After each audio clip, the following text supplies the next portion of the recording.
নমস্কার, নদিয়া নিউজ 24-এ আপনাদের সকলকে স্বাগত এবং এই মুহূর্তে আপনাদের সঙ্গে আমি রাজদীপ। নদিয়া নিউজ 24-এর স্টুডিওতে এই মুহূর্তে এই সময় আমরা পেয়ে গেছি যে দুজন বিশেষ অতিথিকে। তাদের এই যে কর্মকাণ্ড মানে পরিবেশ নিয়ে তাদের এই যে ভাবনা চিন্তা বা পরিবেশকে নিয়ে তাদের আগামী কি চিন্তাধারা সেগুলো শুনে নেব তাদের কাছ থেকে। স্টুডিওতে আমরা পেয়ে গেছি, আমার ডান দিকে রয়েছেন সম্পাদক শ্রী গোপীনাথ দে, কৃষ্ণনগর পরিবেশ বন্ধু, নমস্কার, স্বাগতম। এবং আমার বাঁ দিকে রয়েছেন গোকুল বাবু, গোকুল সাহা, কৃষ্ণনগর সাধারণ সদস্য, দুঃখিত।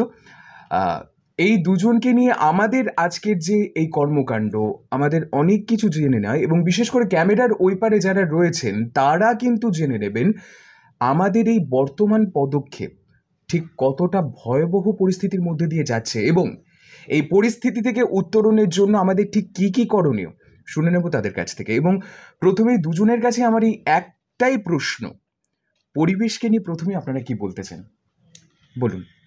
পরিবেশ নিয়ে বলতে গেলে প্রথমেই বলতে হয় যে আগামী প্রজন্মের কথাটাই প্রথমে আসে, যে আগামী প্রজন্মের জন্য আমরা কি রেখে যাচ্ছি, আগামী প্রজন্ম কি পাবে, এই ভাবনাটাই আমাদের কাছে মূল ভাবনা। কারণ বর্তমান দিন যেভাবে চলছে, ভোগবাদী সমাজ ব্যবস্থায় যেখানে আমরা উঠে ফেরে লেগেছি যে সমস্ত বিষয় ভোগ করে তা সেটা শেষ করে দেওয়ার জন্য, অর্থাৎ ধ্বংসের পথে আমরা, ধ্বংসের খেলায় আমরা মত্ত হয়ে পড়েছি। সেই জায়গা থেকে ব্যাক করে এসে আগামী প্রজন্মের জন্য আমাদের ভাবতে হবে যে অন্ততপক্ষে পৃথিবীতে একটা সবুজ পৃথিবী আমরা রেখে যেতে পারি, আমরা কিছুটা নদী রেখে যেতে পারি, কিছুটা জলাশয় রেখে যেতে পারি, প্রকৃতি যাতে সুস্থ এবং স্বাভাবিক থাকে, এই বিষয়টা আমাদের কাছে এখন মূল বিষয়। এই বিষয় নিয়ে আজকে আমরা আলোচনায় থাকব। গোকুলবাবু, আপনি কি বলবেন? অ্যাকচুয়ালি পরিবেশ কথাটার মধ্যে খুব জায়গা রয়ে গেছে। আমরা যদি প্রকৃতিকে নিজের মায়ের সঙ্গে ভাবি, মায়াকে যেরকমভাবে আমরা দেখি, মা যেমন তার সন্তানকে লালন পালন করে বড় করে তুলবার চেষ্টা করে, সেরকম সন্তানও যদি তার পরবর্তীকালে মাকে লালন পালন করার যখন মা বৃদ্ধ হয়ে যায়, ঠিক পরিবেশটাও আমাদের তাই। এই পরিবেশের মধ্যে যা যা বিরাজমান, আজকে ধরুন পাহাড় পর্বত, নদী নালা, গাছ, পশু পাখি, সমস্ত কিছু, তাদেরকে যদি বাঁচিয়ে রাখা যায় তাহলে আমরা বেঁচে থাকব। কারণ একটা মানুষ তার নিজস্ব অ্যানাটমির মধ্যে দিয়ে গড়ে ওঠে। প্রকৃতি খুব সুন্দরভাবে সামঞ্জস্য করে গড়ে তুলেছে। আজকে যেমন ভারতবর্ষের পশ্চিমঘাট পর্বত, আবার উত্তর পূর্বে আজকে হিমালয় পর্বত রয়ে গেছে।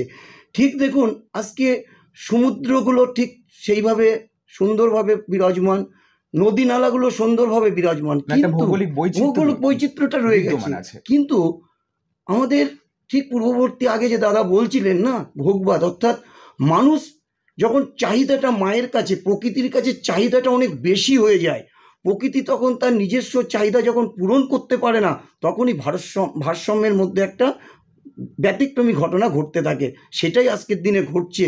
আজকে মানুষ তার চাহিদা বেড়ে গেছে, চাহিদার জন্য বিভিন্ন মানব সভ্যতার উন্নয়নের জন্য বিভিন্ন জায়গায় জলাশয় বন্ধ হয়ে যাচ্ছে। মানব সভ্যতার উন্নয়নের জন্য মানুষের আজকে দেখবেন শিল্প কলকারখানাগুলো প্রকৃতিকে ভাবনা নিয়ে যখন গড়ে উঠেছিল, সেখানে ভৌগোলিক ভাবনা নিয়ে আমরা যখন শিল্প তৈরি হয়, শিল্পের ক্ষেত্রে যে জিনিসগুলো প্রয়োজন, কাঁচামালের যোগান, যাতায়াত পথ, আজকে সেটা আজ থেকে যদি 20 বছর, 30 বছর, 40 বছর, 50 বছর, 100 বছর পিছিয়ে যায়, তখন যাতায়াতের মূল পথ ছিল নদী পথ। শিল্পগুলো গড়ে উঠেছিল দেখবেন ঠিক নদীর পার্শ্ব দিয়ে, এবং মানব সভ্যতাও সেইভাবে গড়ে উঠেছে। আজকের দিনে কি হচ্ছে, সেই মানব সভ্যতা গড়ে উঠে সেই যাতায়াতের পথটাকে যখন বিজ্ঞান অগ্রগতির মধ্য দিয়ে যাতায়াতের পথ অন্যভাবে হলো, আজকে সেই শিল্পের যে বজ্র দ্রব্যগুলো কিন্তু আজকে নদীতে পড়ছে, নদী দূষিত হচ্ছে। মানুষ নদীকে এমনভাবে নষ্ট করছে, তার প্রবাহমানটা নষ্ট হয়ে যাচ্ছে। নদীতে আমরা যেরকম একসময় পড়েছি, একুল গড়ে অকুল ভাঙে, আজকে সেই ক্ষেত্রে নদীর যখন পাড় ভাঙছে, তার কারণ নদীর পাশে যে গাছগুলো রাখতে হয়, যে গাছগুলো নদীকে রাখতে পারবে, সে নদীর প্রবাহমানটাকে বজায় রাখতে পারবে, তার পাড়গুলো যাতে না ভাঙে, সেই গাছগুলো আমরা আজকে রাখতে পারছি না। আমাদের বর্তমানে যে রাষ্ট্র সেই রাষ্ট্র কিন্তু তার নিজস্ব ভাবনার মধ্য দিয়ে যখন ভাবতে থাকলো, যখন আজকে দেখুন 1974 সালে 1972 রাষ্ট্রসংঘের মধ্য দিয়ে উঠলো যখন আওয়াজ, বিভিন্ন বিজ্ঞানীরা ভাবলেন যে পৃথিবী উষ্ণায়ন হচ্ছে, এখন তাহলে পৃথিবীকে বাঁচাতে হবে, কিভাবে বাঁচাতে হবে, আজকে তারই একটা পরিকল্পনা নিয়ে তৈরি হলো কি 1974 সালের 5ই জুন বিশ্ব পরিবেশ দিবস। এটা কিছুই না, বিশ্ব পরিবেশ দিবস একটা ভাবনা, সেই ভাবনাকে সামনে রেখে মানুষকে সচেতনতা করা, সেইটাই আমরা আজকে দায়িত্ব নিয়ে ভাবছি আপনাদের এই স্টুডিওর মাধ্যমে সাধারণ মানুষের কাছে আমরা তুলে ধরতে চাই যে মানুষ প্রকৃতিকে বাঁচাতেই হবে, মানুষের জীবনকে সুস্থ রাখতে গেলে প্রকৃতিকে আমাদের বাঁচাতেই হবে। সেই প্রকৃতি বাঁচানোর ক্ষেত্রে নদ নদী, আজকে পশু পাখি জীবজন্তু গাছগাছালিকে যেমন বাঁচাবো, পাশাপাশি বিজ্ঞানের যে অগ্রগতির ফলে কিছু কিছু জিনিস যেমন আমাদের ক্ষতির দিকে এগিয়ে এসছে আজকে, সেগুলোও আমাদের ভাবতে হবে যাতে সেগুলোর দ্বারা সমাজ ব্যবস্থা নষ্ট না হয়। অর্থাৎ আগামী দিনের যে প্লাস্টিক ভয়াবহতা আসছে, হয়তো আমরা আপনার পরবর্তী আলোচনায় আমরা সেই প্লাস্টিকের দিকে এগিয়ে যাবো। গোকুলবাবু, আসবো আপনার কাছে। গোপীনাথ বাবু, আপনার কাছে আসি। গোকুলবাবু যেটা বলছিলেন যে এই যে একটা নির্দিষ্ট দিনকে বলা হচ্ছে বিশ্ব পরিবেশ দিবস, 5 জুনকে বলা হচ্ছে, এবং বিশেষ করে বর্তমান প্রজন্ম বা তার কিছু মানে পশ্চাৎবর্তী প্রজন্ম বিশেষ করে এই দিনটাকে বিশ্ব পরিবেশ দিবস হিসেবে নিয়ে ফেসবুক বলুন, টুইটার বলুন, ইনস্টাগ্রামে খুব মাতামাতি হচ্ছে। এবং আদেও কি বর্তমান প্রজন্ম এতটা সচেতন পরিবেশকে নিয়ে? এবং সেই সাথে সাথে আরেকটা প্রশ্ন করব, পরিবেশের একটা অন্যতম অঙ্গাঙ্গীন উপাদান হচ্ছে জলাশয়। চতুর্দিকে জলাশয়, এই যে পুকুর বুজিয়ে দেওয়া, সেখানে একটা নতুন কনস্ট্রাকশন তৈরি হচ্ছে, বা নদী তীরবর্তী অঞ্চলে একটা মানে চাষভূমি তৈরি করা হচ্ছে, আদেও সেটা থাকছে না, নদী সেটা ক্ষয় করে নিয়ে চলে যাচ্ছে, সেটা প্রাকৃতিক ব্যাপার। এইগুলোকে নিয়ে আপনারা ঠিক কোন চোখে দেখছেন? সত্যি কথা বলতে কি, একটা সময় আমরা নদীয়ার ক্ষেত্রেই আমি বলি, 50টা নদী ছিল এবং কয়েক হাজার জলাশয় ছিল। আজকে মানুষের জীবনযাত্রা প্রণালীর জন্য, অর্থাৎ বিজ্ঞানের সুফলে, সেই সমস্ত দিকগুলো প্রায় বিনষ্টর পথে। তার কারণ হচ্ছে যে ড্রেজিং ব্যবস্থা তো নেই, এটা তো বন্ধ হয়ে গেছে, এবং জলের প্রবাহ দিনে দিনে কমতে কমতে জায়গাগুলো যখন মুজে গেছে, মানুষ তার আস্তানা হিসাবে সে সমস্ত জায়গা বেছে নিয়েছে, এবং বেছে নেওয়ার ফলে হয়তো সে একটু কম দাম পেয়েছে, বা বিভিন্ন সময় বিভিন্ন আঙ্গিকে সে সমস্ত জায়গায় পাড়া গড়ে উঠেছে, বসতি গড়ে উঠেছে, ফলে জলাশয় হারিয়ে গেছে। নদীগুলোরও ঠিক সেরকমই অবস্থা, যে এই নদীগুলো মজে যাওয়ার মূল কারণ হচ্ছে দূষণ। যে দূষণকে রক্ষা করার দায়িত্ব রাষ্ট্রের থাকে, সেইভাবে, অর্থাৎ যে পঞ্চবার্ষিকী পরিকল্পনাগুলো ছিল, একটা সময় কাজ হতো নদী ড্রেজিং, এখন নদী ড্রেজিং হয় না, নদী চড়া পড়ে যাচ্ছে, নদীর প্রবাহ থাকছে না। এমতো অবস্থায় আজকের দিনের যে প্রজন্ম, এই প্রজন্মর এটা জানার কথাই নয় যে নদীগুলো কি অবস্থায় ছিল, নদীগুলো আগামী দিন কি অবস্থায় থাকবে, এবং আজকেই নদী থেকে তারা কি পেতে পারে। ভারতবর্ষ এমন একটা প্রাকৃতিক সম্পন্ন দেশ, যে দেশে শুধু প্রকৃতির উপর নির্ভর করে একটা রাষ্ট্র খুব সুস্থভাবে চলতে পারে যদি প্ল্যানিংটা ঠিক থাকে, যদি রাষ্ট্রের পরিকল্পনা সঠিক মাত্রায় থাকে, তাহলে এই প্রকৃতির উপর নির্ভর করে একটা রাষ্ট্র খুব ভালোভাবে চলতে পারে। এটা আমি দায়িত্ব সহকারে বলতে পারি, কারণ এই নদী থেকে রাষ্ট্রের আয়ের প্রচুর জায়গা রয়েছে। সেইগুলো যদি ধরে ধরে একটা একটি করে সেই সম্পদগুলোকে যদি আমরা বাঁচিয়ে রাখতে পারি, তাহলে দেখা যাবে যে ভারতবর্ষে আজকে অর্থ সংকট অনেকাংশে কমে গেছে। যে আজকে যারা ছোট রয়েছে, যারা স্কুলে পড়ছে, যে সমস্ত শিশুরা, তারা দেখেনি নদীতে সাঁতার কাটা কী জিনিস, তারা পুকুরের কখনো নামেনি, তারা দেখছে শুধু অট্টালিকার পর অট্টালিকা। তারা আজকে 20 বছর, 30 বছর, 50 বছরের যে বড় বড় বৃক্ষ আজকে আমাদের শহরে বা আমাদের জেলায়, যে ব্রিটিশের সময়ের যে বৃক্ষ ছিল, সেগুলো এখন নেই বললেই চলে। তার কারণ কি? রাস্তা সম্প্রসারণ হয়েছে, তার কারণ হচ্ছে ইমারত তৈরি হয়েছে, যেগুলো আমরা ভাবতে পারিনি। আজকে এগুলো একটা বিজ্ঞানের যেমন সুফল, কুফল হচ্ছে যে এই যে ইমারত তৈরি করতে গিয়ে বা রাস্তা সম্প্রসারণ করতে গিয়ে এগুলো আমাদের কাটতে হবে, এগুলো বন্ধ করতে হবে, একটা জলাশয় বুঝিয়ে সেখান দিয়ে রাস্তা হবে, খুব ভালো কথা। কিন্তু আমাকে তার সাথে সাথে এর অল্টারনেটিভ চিন্তা করতে হবে। যতগুলো গাছ কাটা হচ্ছে, যতগুলো বৃক্ষচ্ছেদন হচ্ছে, 1:10 রেশিওতে বৃক্ষরোপণ করতে হবে। তার কারণ হচ্ছে একটা পূর্ণ বয়স্ক বৃক্ষ 10টা শিশু বৃক্ষের সমান। তাহলে একটা গাছ যদি আমি ছেদন করি, 10টা বৃক্ষরোপণ করতে হবে। সেই ব্যাপারে এখনো জনমত সচেতনতার পথ দেখাতে পারেনি। আমরা চেষ্টা করছি দীর্ঘদিন যাবৎ যে জনমানুষের মধ্যে সমন্বয় ঘটিয়ে বিভিন্ন সামাজিক সচেতনতাবোধ এনে যে স্কুল, একদম প্রাইমারি স্কুল থেকে শুরু করে তাদের মুখ দিয়ে বলানো যে গাছ কাটবেন না, একটি গাছ একটি প্রাণ, বৃক্ষ রোপণ করুন, এটা তাদের আমরা বলা চেষ্টা করছি। এবং আমরা চেষ্টা করছি যে বাচ্চাকে কোনো সুইমিং পুলে না দিয়ে বাচ্চাকে নদীতে দেন, বাচ্চা এই ছোট্ট বাচ্চাটা নদীতে গিয়ে মুক্ত অক্সিজেনে সে সাঁতার কাটা শিখুক, সে নদী সম্বন্ধে জানুক যে নদীর মধ্যে আর কি কি পাওয়া যায়। নদীতে যেমন মাছ পাওয়া যায়, শামুক গুগলিটাও কিন্তু অনেক মূল্যবান। আজকে আমরা যে ওষুধ শিল্প বলি, আমরা যে ওষুধ আমরা খেয়ে থাকি অ্যালোপ্যাথি বা হোমিওপ্যাথি, সেগুলো কোথা থেকে আসে? এই প্রকৃতি থেকেই তো আসে। কেমিক্যাল এখনকার দিনে ব্যবহার হচ্ছে, এই কেমিক্যালের যদি গোড়ায় আমরা যাই, দেখা যাবে ইন্ডিয়ান র মেটেরিয়ালে আজকে যেটার সোর্স সেটাও কিন্তু এই আমাদের আর্থ, এই মাটি থেকেই আসছে, জল থেকেই আসছে। ফলে আমাদের জলকে বাঁচাতেই হবে, জলকে আমাদের অপচয় বন্ধ করতেই হবে। নদী নালার যে স্রোত, অক্সিজেন যে ধরে রাখার ক্ষমতা, এটা তো নদীরই একমাত্র আছে। বাণিজ্যিকভাবে এবং সুস্বাস্থ্যের জন্য এবং সমাজ ব্যবস্থা ভৌগোলিক এবং আর্থিকভাবে যদি অটুট রাখার একটা বন্ধন তৈরি করতে হয়, তাহলে নদী, গাছ, এটাকে একসাথে বাঁচানোর চেষ্টা করতে হবে। এবং আমার তো মনে হয় বাচ্চাদের যে পরিবেশ ভাবনা, পরিবেশ চিন্তার বই পড়ানো হয়, সেখানে এটা আরও জোর দিয়ে পড়াতে হবে।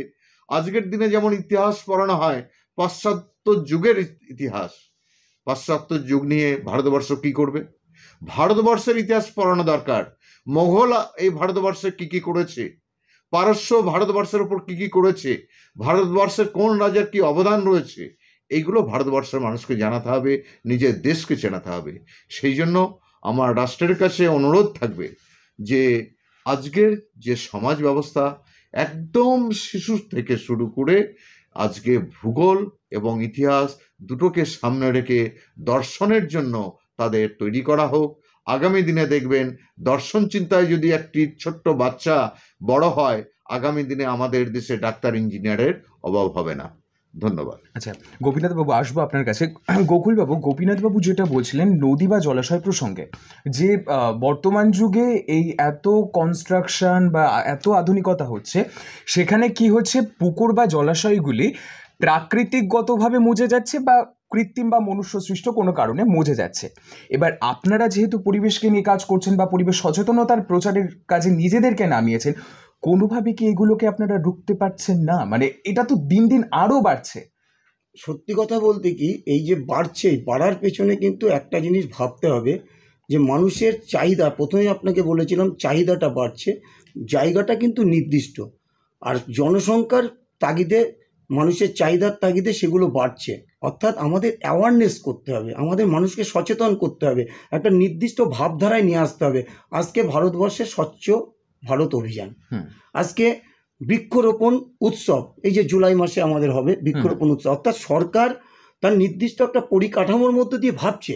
কিন্তু সেই ভাবনাটা যদি সাধারণ মানুষের কাছে, সাধারণ ছাত্রছাত্রীর কাছে সেইভাবে যদি না পৌঁছায়, তাহলে কিন্তু এই ভাবধারাটা বাস্তবে রূপ করতে কঠিন হবে। সেই কারণে আমরা পরিবেশ প্রেমী মানুষ, আমরা যে কৃষ্ণনগর পরিবেশ বন্ধু, এই কৃষ্ণনগর পরিবেশ বন্ধুর মধ্যে অনেক শিক্ষক এসছেন, অনেক ডাক্তারবাবুরা এসছেন, অনেক মায়েরা, অনেক দিদিরা তারা এসছেন, অনেক শিক্ষিত যুবক যুবতীরা এসছেন। তাদেরকে আমরা ভাবাতে পেরেছি বা ভাবাচ্ছি যে আগামী দিনে আমরা পরিকল্পনাও নিয়েছি প্রতিটা স্কুলে প্রতিটা ক্লাবে, প্রতিটা জায়গায় আমরা যখন যাব, কোনো বক্তব্যই রাখি বা কোনো আলাপ আলোচনায় করুক বা যেখানে ক্লাবে যাই, আমরা আলোচনার মধ্যে দিয়ে আমরা একটা জিনিসই বলবো যে প্রকৃতিকে বাঁচানোর জন্য, সেই প্রকৃতিকে বাঁচানোর ক্ষেত্রে যে গোপীনাথবাবু যেটা বলছিলেন যে রাষ্ট্রের যেমন দায়বদ্ধতা রয়েছে, আমরা রাষ্ট্রর সঙ্গে আমরাও চাইছি যে আগামী দিনে আমরা রাষ্ট্রকে সঙ্গে নিয়ে এই যে মানুষগুলো যে কাজগুলো করছে ভুল, সেই ভুল যদি সে ইচ্ছাকৃতই করে, রাষ্ট্র শক্তি তাকে সেইভাবেই পানিশমেন্টটা করুক। আমরা পরিবেশ কর্মী হিসাবে তাদের কাছে সেই আপিলটাই দাবি রাখবো। আচ্ছা, গোপীনাথ বাবু, এই যে কৃষ্ণনগর শহরের বুকে অন্যতম একটা সমস্যা অঞ্জনা নদী এবং নদীকে সংস্করণ নিয়ে একটা সমস্যা, যেখানে কৃষ্ণনগরের অনেকটা জল নিকাশি ব্যবস্থা আপনারা মনে করছেন বা কৃষ্ণনগরবাসীরা মনে করছে এই নদীর উপরে অনেকাংশে নির্ভরশীল, এবং আমাদের রিসার্চ বলছে বর্তমানে অঞ্জনা নদী কিন্তু প্রায় লুপ্ত, প্রায়। তো এই নিয়ে আপনাদের কি পদক্ষেপ? আপনি যেটা বলেছেন একদম সঠিক কথাই বলেছেন। আমরা খুব ভাগ্যবান নদিয়াবাসী এবং কৃষ্ণনগর নাগরিক হিসাবে, সত্যি আমরা খুব ভাগ্যবান। তার কারণ দেখুন, আমাদের শহরের দুই পাশে দুটি নদী, নদী দিয়ে ঘেরা আমাদের শহর। যে নদী আমাদের অক্সিজেন দেয়, যে নদী আমাদের জল দেয়, যে নদী আমাদের প্রাণ দেয়, সেই নদী দুটোকে আমরা রাজা কৃষ্ণচন্দ্র রাজার আমল থেকে আজ পর্যন্ত সেই নদীগুলোকে নিয়ে কোনো সংস্কারের চিন্তাভাবনা করা হয়নি। আমরা পরিবেশ কর্মী হিসাবে, পরিবেশ প্রেমী হিসাবে আমরা চেষ্টা করেছি প্রশাসনের কাছে, পৌরসভার কাছে বারংবার আমরা আবেদন নিবেদন করেছি, আমরা রাস্তায় নেমে আন্দোলন করেছি যাতে নদীগুলোকে বাঁচানো যায়। আজকে অঞ্জনা নদীর কথা যদি বলা যায়, অঞ্জনা নদীটা সত্যিই আজকে দেখুন খুঁজে পাবেন না, এর শেষ আর শুরু খুঁজে পাবেন না। কারণ সমাজের এক শ্রেণীর মানুষ তাদের ইচ্ছা, তাদের ভোগবাদী মানসিকতা আজকে এই নদীগুলোকে বিলুপ্ত করে তুলেছে। আজকে নদীর উপরে বাড়ি তৈরি হয়ে গেছে, নদীগুলো ড্রেনে পরিণত হয়ে গেছে, কোথাও আবার ড্রেনটুকুও নেই। আমরা বেশ কিছুদিন আগে প্লাস্টিকের একটা তো আবরণ দেখতে পাওয়া যায়, মানে কিছু কিছু জায়গায় তো একদম সম্পূর্ণ মানে আটকে রয়েছে, মানে গতিবিধি তো সম্পূর্ণ একদম একদম একদম একদম। এখানে নদীতে হবে মাছ চাষ। আমরা যেটা জেনে এসছি যে রাজা কৃষ্ণচন্দ্রের বাবা একটা সময় এই অঞ্জনা নদীটাকে মৎস্যজীবীদের মাছ চাষের জন্য এটা দিয়েছিলেন, যে তোমরা এখানে মাছ চাষ করে জীবিকা অর্জন করো। কিন্তু তিনি কখনো বলেননি এই যেটা যে জলাশয়ে তোমরা মৎস্য চাষ করবে সেখানে তোমরা বসবাস করো বা এটা হস্তান্তর করো। আস্তে আস্তে কাল এবং কলের নিয়মে এটা হয়ে গেল কি বসবাসযোগ্য। সেই লোকগুলো কিন্তু আজকের দিনে একটাও নেই। যারা মৎস্যজীবী মানুষ, যাদের জন্য রাজা খনিশচন্দ্র রায় চেষ্টা করেছিলেন যে এই শ্রেণীর মানুষদের বাঁচিয়ে রাখতে, সেই মানুষগুলো কিন্তু আজকে এই অঞ্জনার পারে একটি মানুষও কিন্তু নেই। অথচ যারা রয়েছেন তারা বিভিন্ন সময় বিভিন্ন মানুষকে ব্যবহার করে সেখানে তাদের কেউ ধর্মীয় স্থান গড়ে তুলেছেন, কেউ বা নিজের বাড়ি গড়ে তুলেছেন। আজকে আপনি যদি ভাবেন আমাদের উইমেন্স কলেজের পিছন দিয়ে দেখবেন কিছুটা এগিয়ে গেলে আপনার বিএমএস স্কুলের সামনে একটি ধর্মীয় মন্দির ওখানে গড়ে উঠেছে। বাঁ হাতে ছিল আপনার আমাদের একটি ইসলামিক ধর্মের একটি মসজিদ ছিল, অপোজিটে ঠিক তার উল্টো দিকটাতেই অঞ্জনা নদীর উপরে সেই মসজিদটাকে সম্প্রসারণ করে সেখানে থাকার এবং উপাসনা করার একটা জায়গা তৈরি হয়েছে।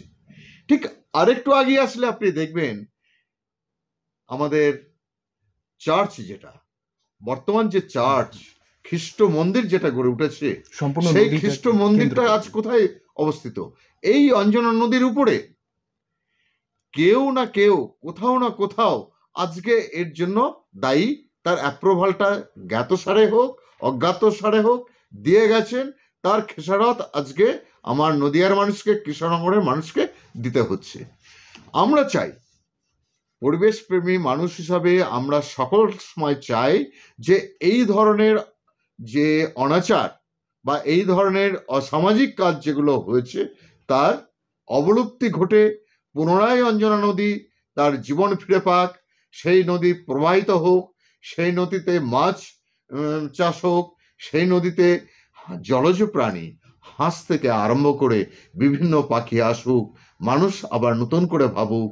আজকে আমাদের ছোট ছোট বাচ্চারা মাঠের অভাবে খেলতে পারে না, অন্ততপক্ষে নদীর ধারে বৃদ্ধ বা মাঝবয়সী মানুষরা একটু বসে তারা জিরিয়ে নিতে পারে, সেখান থেকে আনন্দ উপভোগ করতে পারে, আজকের জলে বোটিং ব্যবস্থা করতে পারে, বিনোদন পার্ক হতে পারে, এখান থেকে যেমন সরকারের বা রেভিনিউ ইনকাম হতে পারে, তেমনি আজকে আমাদের প্রকৃতি বা পরিবেশের ভারসাম্য রক্ষা হতে পারে। এটাকে খুব এসেন্সিয়াল, মানে আজ হলে কাল নয়, এটার জন্য যদি আমাদের অনশন করতে হয়, দিবারাত্র যদি আমাদের অনিদ্রায় থাকতে হয়, তার জন্য আমি অঙ্গীকার করছি যে পরিবেশ কর্মী হিসাবে আমরা কিন্তু সবসময় আছি, যে অন্ততপক্ষে অঞ্জনার জীবন ফিরে পাক। গোকুলবাবু, আপনার কাছে আসবো।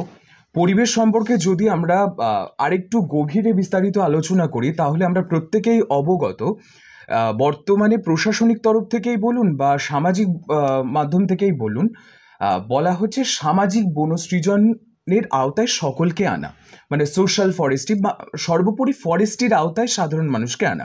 এবার ফরেস্ট্রি বিষয়টা কি, আপনার বাড়ির যদি কোনো ফাঁকা জায়গা থেকে থাকে, অবশ্যই সেটা ব্যক্তিগত সম্পত্তি হতে হবে তা নয়, এটা আপনার ব্যক্তিগত হতে পারে কিংবা পরিত্যক্ত জায়গা, সেটা সরকারের হতে পারে বা সেটা কারণ নাও হতে পারে, সেসব ফাঁকা জায়গায় গাছগাছালি লাগাতে হবে।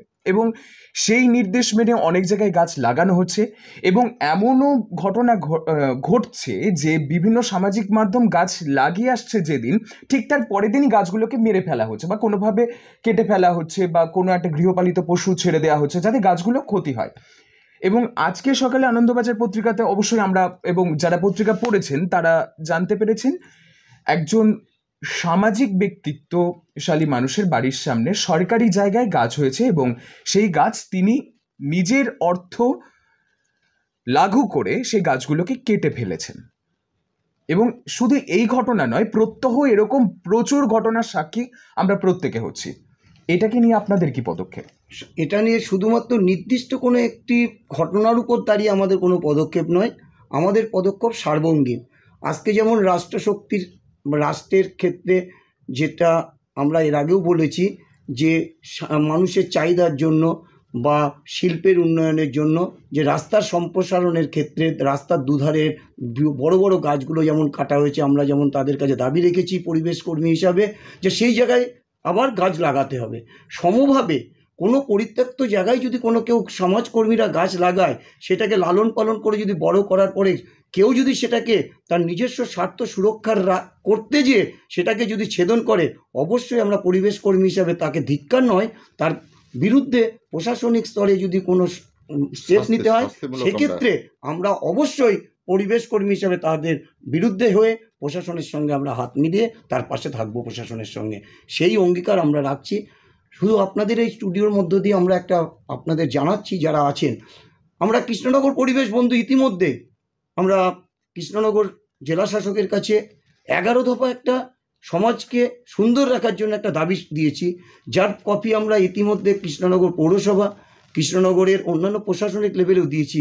যেরকম আমরা চেয়েছি কৃষ্ণনগর শহর নয়, নদিয়া নয়, রাজ্য নয়, সারা ভারতবর্ষব্যাপী সিঙ্গেল ইউজ ক্যারি ব্যাগ বন্ধ হোক, আমরা চেয়েছি গাছ লাগানো, আমরা চেয়েছি কৃষ্ণনগর শহরের জল নিকাশি ব্যবস্থাটাকে সুন্দর হোক। এই কৃষ্ণনগর শহর বলে নয়, জল নিকাশি ব্যবস্থা যদি সুন্দর না হয় তাহলে কিন্তু পরিবেশ দূষিত হয়। জঞ্জাল সাফাই সুন্দরভাবে আমরা করতে বলেছি, কৃষ্ণনগর শহরকে ট্রাফিক সুন্দরভাবে যাতে হয়, এই সমস্ত নিয়ে আমরা একটা দাবি সনদ দিয়েছি। তার মধ্যেও আজকে আপনাদের মধ্য দিয়ে শুধু এই বার্তাটাই প্রত্যেকটা মানুষের কাছে পৌঁছে দিতে চাইছি আমরা, যে শুধু কৃষ্ণনগর পরিবেশ বন্ধু নয়, আপনারা সকলে এগিয়ে আসুন, সমাজকর্মী হিসাবে আমাদের পাশে থাকুন। আমরা কৃষ্ণনগর শহর নয়, সারা ভারতবর্ষ, সারা পৃথিবী আজকে যে ভাবনায় ভাবিত হয়েছে যে সুস্থ সুন্দর পৃথিবী গড়ে উঠবে। করোনার পরবর্তীকালে মানুষ বুঝতে পেরেছে অক্সিজেনের ঘাটতি মানুষকে কি করতে পারে, একদম সেইটাই যেন আমরা আগামী দিনে অবশ্যই সব খুব দামি কথা মানুষকে বললেন গোকুল বাবু। সেইটাকে যেন দিতে পারি, এই আহ্বানটা আমরা সকলের আমরা কাছে অনুষ্ঠানের রাখছি। একদম শেষের দিকে চলে এসেছি এবং একদম অল্প করে শেষ করব। গোপীনাথ বাবু, এই প্লাস্টিক প্রসঙ্গে আসবো। আমরা প্রত্যেকেই জানি কিছুদিন আগে কৃষ্ণনগর প্লাস্টিক মুক্ত কৃষ্ণনগরের তকমা পেয়েছিল এবং সম্পূর্ণ প্লাস্টিককে বাদ দিয়ে কোনো কিছু করাটা সম্ভব হয় না। একদম অল্প কথায় আমাদের দর্শকের জন্য কিছু বলুন। দেখুন, সম্পূর্ণটাই হচ্ছে সদিচ্ছা। মানুষকে বোঝানোর উপরে সবটাই নির্ভর করে। তৎকালীন কৃষ্ণনগরের পৌরসভার অ্যাডমিনিস্ট্রেটর, সদর মহকুমা শাসক এবং জেলা পরিষদের সচিব মাননীয় সৌমেন দত্ত মহাশয়ের সদিচ্ছা এবং আমাদের সহযোগিতায় কৃষ্ণনগর শহর পশ্চিমবঙ্গের মধ্যে প্রথম পলিথিন দূষণ মুক্ত একটি শহর হিসাবে ঘোষণা হয়। দুর্ভাগ্য, তার পরপরই আমাদের সারা দেশে, সমগ্র পৃথিবীতে কোভিড নেমে আসে। কোভিডকে সঙ্গে নিয়ে আবার পলিথিন ফিরে আসে। বিগত 1 বছর যাবৎ আবার আমরা চেষ্টা করছি, প্রত্যেক দিন বাজারে গিয়ে অভিযান করছি, রাস্তার ধারে দোকানদারদের আমরা বোঝানোর চেষ্টা করছি, বাড়ি বাড়ি গিয়ে আমরা চেষ্টা করছি যে পলিথিন ছাড়া মানুষ কিন্তু বাঁচা বড় মুশকিল। পলিথিন ব্যবহার করতে হবে। সেই পলিথিন আমরা ব্যবহার করব না যে পলিথিনটা মাটির সাথে মিশবে না, অর্থাৎ বায়োডিগ্রেডেবল পলিথিন আমরা ব্যবহার করব, যেটা সহজে মাটির সাথে মিশে যাবে, নদী নালাতে পড়লে জলের সাথে গুলে যাবে, কোথাও ড্রেনেজ ব্যবস্থাকে অবস্ট্রাকশন করবে না, নদীর দূষণ হবে না, মাটির উর্বরতা শক্তি কমবে না, মানুষ অসুস্থ হবে না। আজকে আমরা জানি যে বিভিন্ন জায়গায় মোমোর সসটা দেওয়া হয়, মোমোর স্যুপটা দেওয়া হয় একটা পলিথিন ক্যারি ব্যাগের মধ্যে। এই ক্যারি ব্যাগের পলিমার থেকে আজকে যে পেট্রোকেমিক্যাল আজকে আমাদের শরীরের মধ্যে যাচ্ছে, সেটা আমাদের রক্তে পাওয়া গেছে, মানব শরীরে রক্তে পাওয়া গেছে। শুধু মানুষ নয়, এই পলিথিনের জন্য জীবজগৎ নষ্ট হয়ে যাচ্ছে। আজকে অনেক পাখি আমরা হারিয়ে ফেলেছি, অনেক গবাদি পশু আমরা হারাতে চলেছি, তাদের আয়ু কমে যাচ্ছে, তারা অকালে তাদের মৃত্যু ঘটছে due to single use polythene. এটা মানব সৃষ্ট একটা, বিজ্ঞানের সৃষ্ট একটা বিষয় বা একটা জিনিস, যেটা মানুষের বর্তমান দিনে কোনো কাজে লাগে না।